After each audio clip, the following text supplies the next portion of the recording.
What's going on, everybody? Got Brian here with Soccer Pro, and today I tested out the Mercurial Superfly V, the Floodlights edition in Purple Dynasty and Bright Citrus.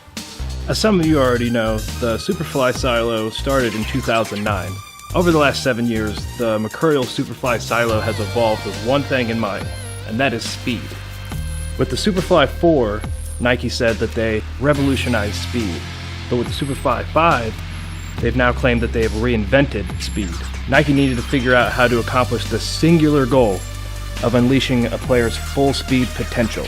So Nike consulted their innovation kitchen team, their sports research lab, and experts from track and field. And what did they come up with? They came up with a revolutionary new speed boot.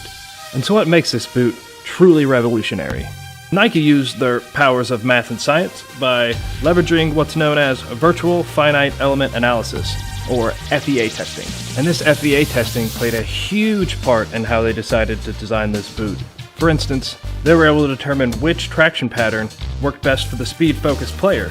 They were also able to determine what stud configuration worked best for accelerating and braking.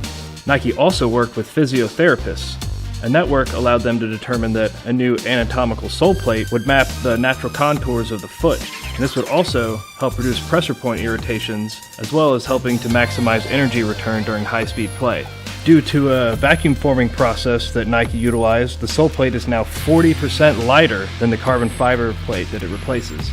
Also, as a first for Nike, they leveraged data-informed texture mapping, which allowed them to create the Flyknit speed rib.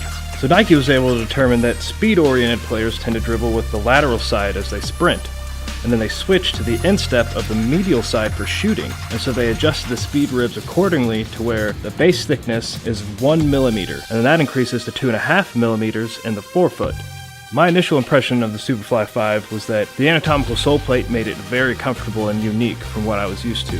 The claw-like studs on the bottom, the chevrons, it reminded me of being in my old track spikes. When you dig your spikes into the track, it's able to propel you faster forward, and so as I dug into the ground, it was able to move me a lot faster than I normally would have been able to with, say, conical studs, for instance. All in all, I have to say, I love these shoes, with the exception that they gave me blisters on the back of both of my Achilles. I felt that the textured upper allowed me to get more grip on the ball, and in certain instances allowed me to put more bend on the ball than I normally would have.